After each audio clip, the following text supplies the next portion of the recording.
হাসান শহীদ জোর খাইয়া, হুসাইন শহীদ কারবালায়, হায়রে হুসাইন শহীদ কারবালায়।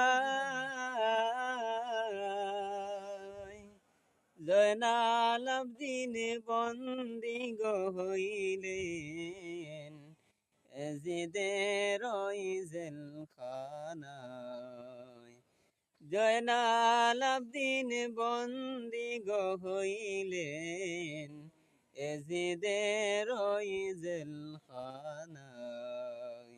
মোহরমের 10 তারিখে কি গঠাইলেন রব্বানা, হায় গো কি গঠাইলেন রব্বানা।